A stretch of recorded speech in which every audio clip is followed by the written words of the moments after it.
Hello students, जैसा ही previous lecture में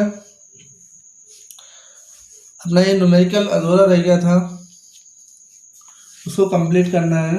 homework लिए दे रहा था, बट टेक्निकल इश्यूज की वजह से वो क्रॉप हो गया वहाँ से, तो उसको कंटिन्यू करते हैं।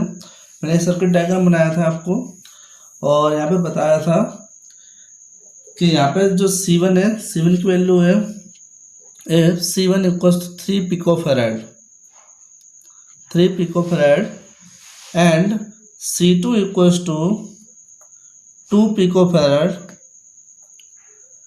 Calculate the equivalent capacitance of the given network between the points A and B.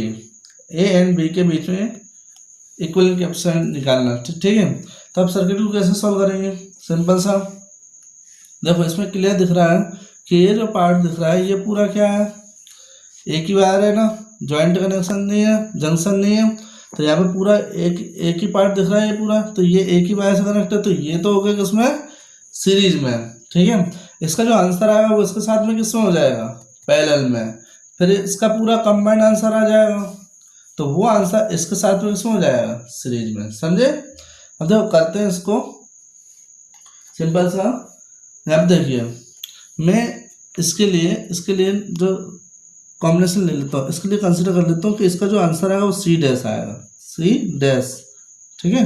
तो इसका जो आंसर है, तो ये किसमें, सीरीज में, तो सीरीज में फॉर्मूला क्या आता है, रेसिप्रोकल में, ठीक है। तो रेसिप्रोकल में क्या हो, 1/C dash equals to 1/C1, देखिए 1/C1 C2 C1, ठीक है। तो 1/C1 C2 1/C1, तो 1/C dash equals to 1/C1 कितना दे रखा है, C1 की वैल्यू दे रखी है 3, प्लस C2 की वैल्यू दे रखी है 2, C1 की वैल्यू दे रखी है 3।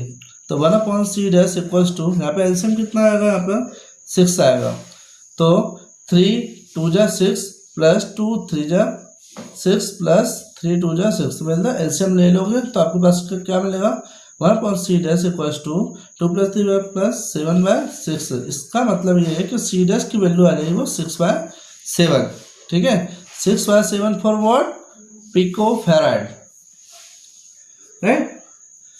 अब देखिए ये जो आंसर है, इसका आंसर आया वो इसके साथ में किसमें हो जाए, पैरेलल में। तो इसका मतलब ये है कि इसका जो आंसर आएगा वो C डबल डैश नाम दे देते हैं, C डबल डैश आएगा C डैश प्लस ये क्या है C2।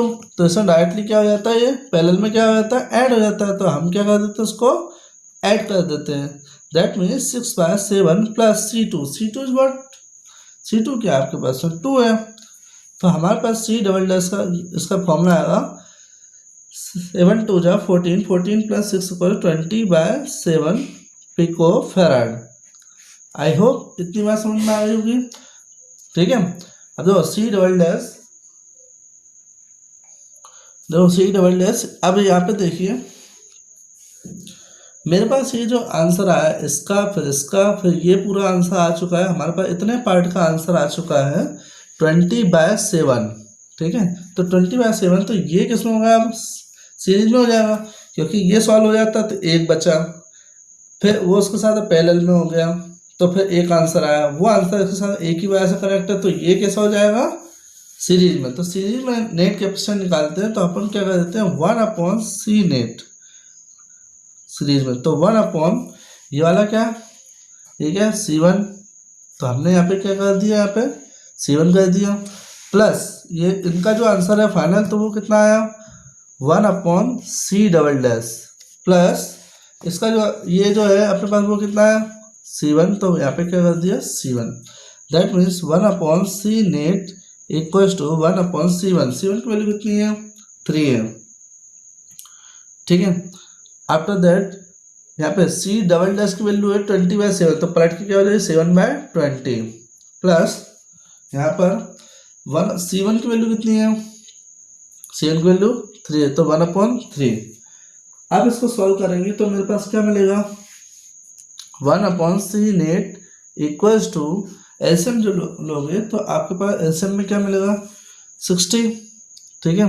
तो देखो कितना आया 20 + 21 + 20 यहाँ पे कितना 1/c नेट इक्वल्स टू ऐसा ये आ जाएगा अपने पास 61 डिवाइडेड बाय 60, तो नेट कैपेसिटेंस आ जाएगा यहाँ पे 60/61 पिको फैराड। ठीक है, ये आपका नेट कैपेसिटेंस आ जाएगा। आई होप आपको इतनी बात समझ में आ गई होगी। नेक्स्ट न्यूमेरिकल का देखते हैं। देखिए न्यू न्यूमेरिकल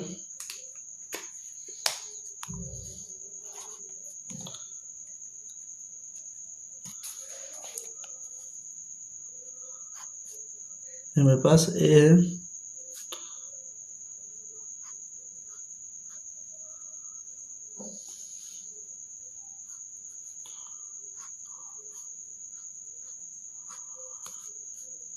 ठीक है, ये न्यूमेरिकल में बना रहा हूँ।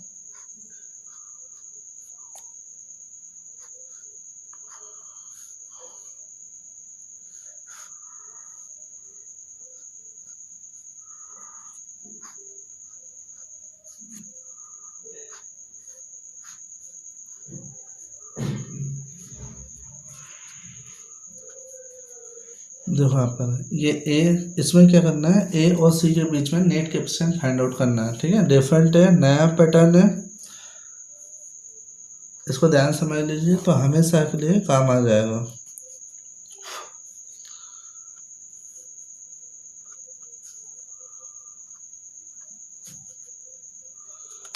ठीक है, अब देखिए इसमें क्वेश्चन में लिख लेना 5 capacitors of capacitance 10 microfarad, 5 capacitors of capacitance 10 microfarad each are connected with each other. सबके जो कैपेसिटेंस है वो क्या सेम है, that is equals to 10 microfarad. ठीक है, C1 C2 C3 C4 C5 और इस जंक्शन का नाम D और ये B और ये A और ये C। अब यहाँ पे ध्यान से समझना इसको।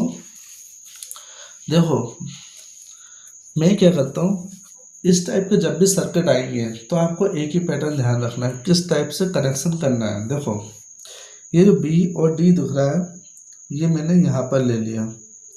ठीक है, सुनना अच्छे से। अब मेरे पास ए के साथ में कनेक्शन है C1 का, तो देखो मैंने यहाँ पर सारे इस टाइप के क्वेश्चन आएंगे तो आपको उनमें यही पैटर्न लगाना है। ये व्हीटस्टोन ब्रिज प्रिंसिपल वाला पैटर्न होता है। देखो यहाँ पर ये ए से बी कनेक्ट है। ठीक है, ए से बी कनेक्ट है और यहाँ पे क्या है, ये C1 है। तो देखो ये वाला काम हो गया। अब बी से यहाँ पे देखो, उसके बाद डी, ये जो डी मैंने बनाया तो ए और डी के बीच में एक लगा हुआ है, तो ये क्या कौन सा वाला हो गया, C4। ठीक है, दोनों कंप्लीट हो गए। आफ्टर दैट मेरे पास में बी और डी के बीच में C3 है, जो यहाँ पे आएगा वो सेंटर में आ जाएगा। तो ये क्या हुआ, यहाँ पर C3 पुटअप कर दिया मैंने। ठीक है, ये इसका इक्विवेलेंट डायग्राम है। ठीक है, और इस पैटर्न को ऐसे ही करना है हमेशा की तरह। नहीं पाया तो दूसरा तरीका देखते हैं। अब देखो यहाँ पर B के साथ में C कनेक्ट है क्या, यस। तो B के साथ में यहाँ पे क्या कर दो, C2 कनेक्ट कर देते हैं। ठीक है, अब उसके बाद A B और C पॉइंट ये कर दिया, B और C के साथ में हो गया। अब उसके बाद में आता है C और D के बीच में, तो C और D के बीच में क्या कनेक्ट होगा, C5। ठीक है, तो ये क्या होगा, मेरे पास C5 हो गया, यहाँ पे कनेक्ट हो गया। आगे बात समझ में, ये आपका हो गया इक्विवेलेंट डायग्राम। अब मेरे पास में यहाँ पे B और D के बीच में आ गया। सुनो ध्यान से, इन सबके कैपेसिटेंस क्या है, सेम है। अब जब भी ये जो नेटवर्क है ये क्वाड्रिलेटरल फॉर्म का नेटवर्क है, और ये क्वाड्रिलेटरल फॉर्म के नेटवर्क में जब भी ये जो करस्पॉन्डिंग कैपेसिटेंस है उनकी जो रेशो है, जैसे C1/C2 वो इक्वल टू है C4/C5 की, तब यहाँ पे व्हीटस्टोन ब्रिज प्रिंसिपल की कंडीशन आ जाती है। तो व्हीटस्टोन ब्रिज प्रिंसिपल लगता है यहाँ पे। ठीक है, वो कंडीशन होती है बैलेंसिंग कंडीशन। तो ब्रिज किसमें है, बैलेंसिंग कंडीशन में, ये पता चल गया। क्यों, 10/10 11 इक्वल है, और अलग वैल्यू होती तो बैलेंसिंग कंडीशन नहीं होती। अब जब भी ब्रिज बैलेंसिंग कंडीशन में, तो इसका मतलब ये है कि यहाँ पर पोटेंशियल इस पर पोटेंशियल क्या सेम, और जब अगर यहाँ पर पोटेंशियल अगर सेम है तो यहाँ पर करंट फ्लो नहीं होगा। ठीक है, तो करंट अगर यहाँ पर फ्लो नहीं होगा तो इसकी कोई वैल्यू नहीं है, समझे। तो ये समझ लो कि यहाँ पर है ही नहीं। आगे बात समझ में, तो ये जंक्शन नहीं बनेगा, एक सिंपल सा इधर से वायर हो जाएगा, एक सिंपल सा यहाँ से वायर हो जाएगा, इसलिए बताया गया। तो व्हीटस्टोन ब्रिज प्रिंसिपल है, करंट इलेक्ट्रिसिटी में पढ़ोगे डिटेल में, तो वो यहाँ पे लग गया तो कोई बात नहीं, अपन उसमें उधर डिटेल में पढ़ लें, फिर भी एक चीज तो समझ में आ गई कि क्या होता है ये। अब इसका इक्विवेलेंट सर्किट है, तो इसको मैंने क्या कर दिया, यहाँ पर ये ए है, एक ही लगा दिया, एक ही लगा दिया, एक ही पुटअप कर दिया, उसके बाद ये एक कर दिया। ठीक है, तो देखो C1 C2 C4 C5, देखो ये किसमें है, सीरीज में, ये किसमें है, सीरीज में। तो हमारे पास में ये सीरीज में जब रहते हैं तब कैसे करते हो उसको आप, उसको इसका जो नेट कैपेसिटेंस ले लेते सी डैश और इसका ले लेते C डबल डैश। तो एक बात हो, C डैश निकलेगा 1/10 + 1/10, दैट मीन्स 2/10। ठीक है, तो C डैश की वैल्यू आ जाएगी 5, पता है ना, इसको पलट के आपको C डैश 5 मिला। अब C डबल डैश भी तो सेम मिलेगा, नीचे भी तो वही है, तो C double dash is also 5। अब इनके जो आंसर 5 वो किस में आ गया, पैरेलल में, और पैरेलल में तो डायरेक्ट ऐड हो जाता है, तो नेट कैपेसिटेंस यहाँ पे आएगा C dash + C double dash = 5 + 5, that is = 10 pf। ये हो गया 10 पिकोफैराड। ठीक है, आई होप आपको ये चीज़ें क्लियर हो गई होंगी, कि इसके लिए मैं करवा रहा था कि ये बहुत ज़्यादा इम्पोर्टेंट है।